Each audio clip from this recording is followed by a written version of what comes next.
कई बार जो होता है वो दिखाया नहीं जाता और जो दिखाया जाता है उसके पीछे असल में कुछ और होता है। आप चाहें तो मेरी ये लाइन आज 30 अप्रैल रात 9 बजे रिकॉर्ड करके रख सकते हैं। ये कहने का अर्थ आप जान ही जाएंगे।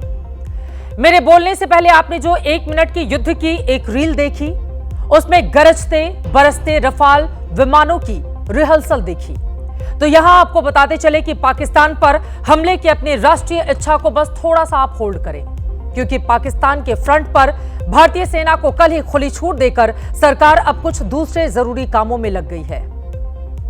8 दिन से यही चल रहा था कि देश आतंकवादियों ने धर्म पूछकर अगर मारा है हमारे देश के नागरिकों को, तो यहां पर बताते चले कि धर्म के सवाल को अब पीछे करके सरकार खुद जातियों की गिनती करने के लिए निकल पड़ी है। यही आज की बड़ी खबर है कि मोदी सरकार ने विपक्ष की जिद मानकर देश में जाति जनगणना कराने का ऐलान कर दिया है। वही जाति जनगणना जिसे कराने के लिए विपक्ष 3 साल से हाथ धोकर सरकार के पीछे पड़ा था, जिसे सरकार बार बार यह कहकर खारिज कर रही थी कि ऐसी मांग करना देश को फिर से जातियों में बांटने जैसा होगा। लेकिन अचानक एक झटके में हालात बदल गए, जज्बात बदल गए। मोदी सरकार खुद ही मूल जनगणना के साथ जाति जनगणना के लिए तैयार हो गई। कल तक सत्ता पक्ष जाति जनगणना के नुकसान गिना रहा था, लेकिन अब बीजेपी और एनडीए के नेता मंत्री जाति जनगणना के फायदे गिनाते हुए आपको दिखाई दे रहे हैं।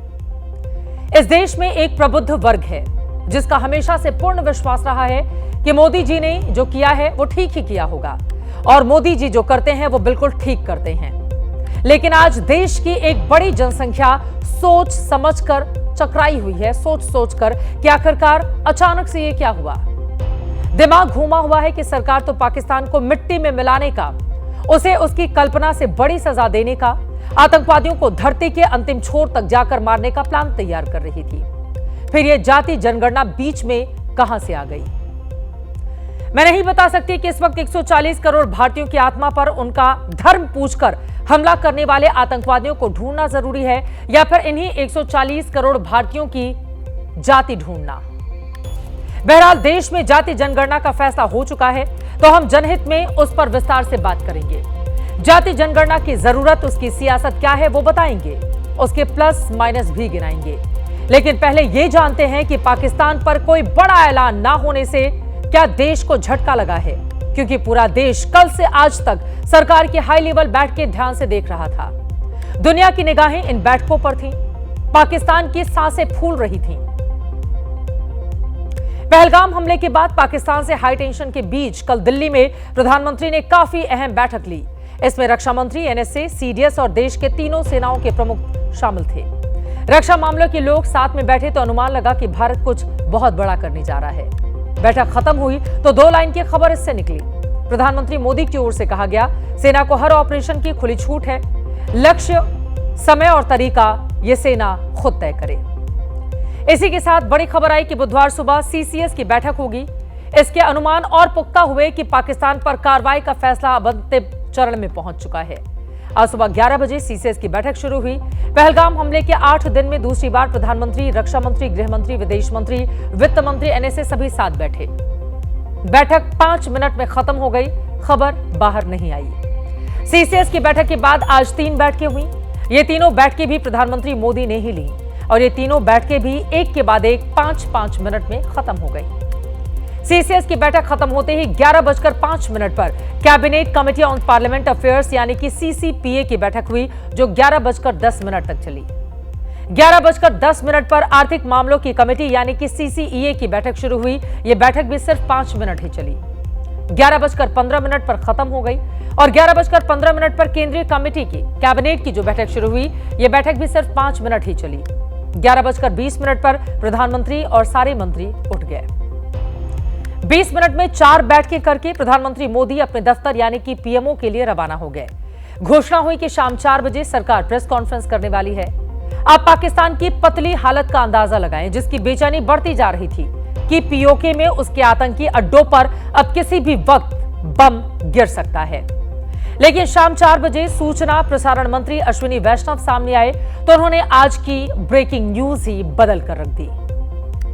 अश्विनी वैष्णव ना पहलगाम पर बोले और ना ही पाकिस्तान पर।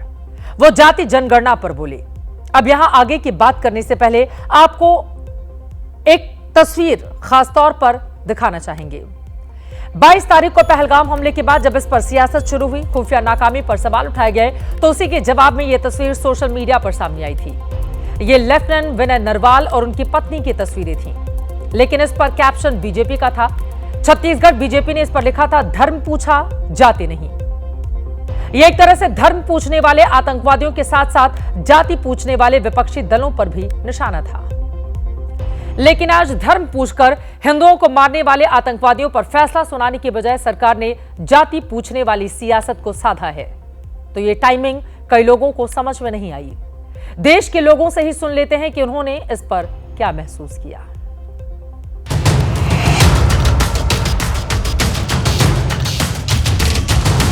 जातिवाद के बात करके और उसके हिसाब से जो गणना करके जो ये देरी कर रहे हैं वो बहुत गलत है। और अभी भी इनको समय है कि इनको तुरंत कठोर कार्रवाई करके और तुरंत इसका जवाब देना चाहिए। ये चीज़ें बाद में भी की जा सकती है, लेकिन जिस तरीके से इन्होंने पहलगाम में हमारे 27 लोगों को जो जिस दुर्व्यवहार किया और जिस तरीके से मारा गया, उसका हमको कठोर जवाब देते हुए तीनों सेनाओं मिलकर इनको पाकिस्तान को बरोबर जवाब देना चाहिए। पहले तो पहलगाम वाला मुद्दा उनको उठाना चाहिए। जाति वाला मुद्दा तो अपन बाद में भी देख सकते हैं। ईंट का जवाब पत्थर से देना चाहिए। हिंदुस्तान में ज़बरदस्त आक्रोश है। जो धर्म के नाम पर चुन चुन कर हिंदुओं को मारा गया है, सबसे पहले उसका बदला लेना चाहिए मोदी सरकार को।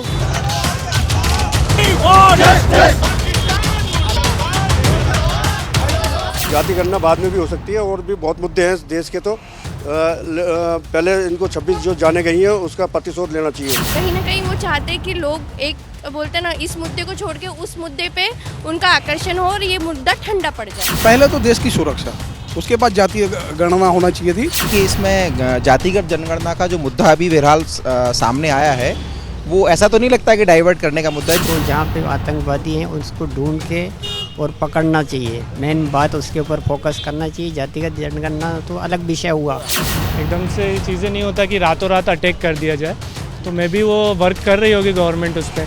गणने का कोई मतलब ही नहीं। अपने को जो करना था कार्रवाई करना चाहिए। इसमें जनगणना बीच में कहाँ से आ गई। देश का मूड तो आपने समझ लिया, लेकिन आपको यह भी बताते चले, जातिगत जनगणना के ऐलान के साथ ही चाहे सत्ता पक्ष के कई लोग हों या फिर विपक्ष के कई लोग हों, पटाखे जलाकर इस वक्त सेलिब्रेट करते हुए इस मुद्दे को दिखाई दे रहे हैं। देश जन भावनाओं से चलता है, सरकारें भी इन्हीं जन भावनाओं से चलती हैं, और इस वक्त जन भावनाएं क्या हैं वो किसी से छिपी हुई नहीं है।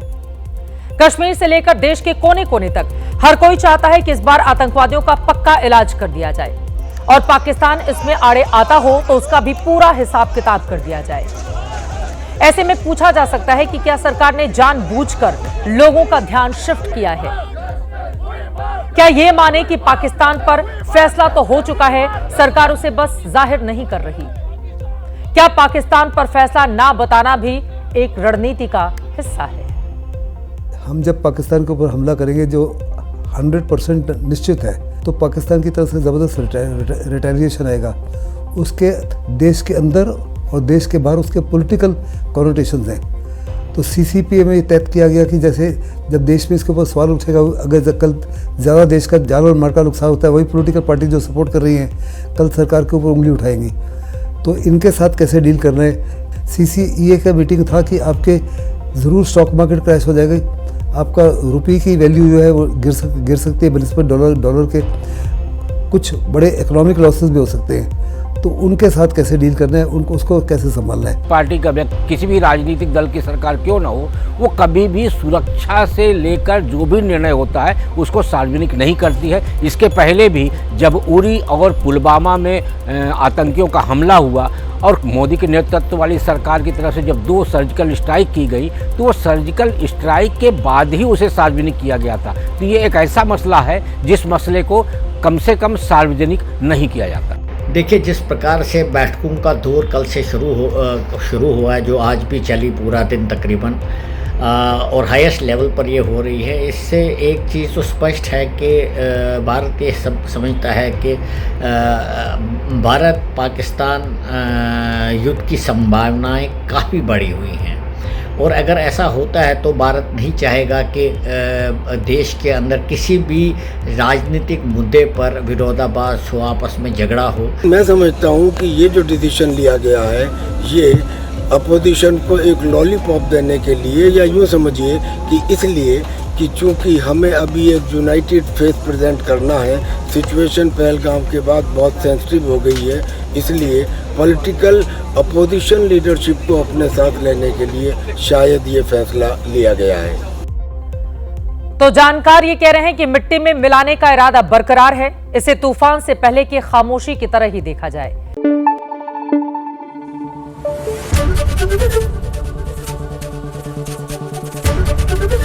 एबीपी न्यूज आपको रखे आगे।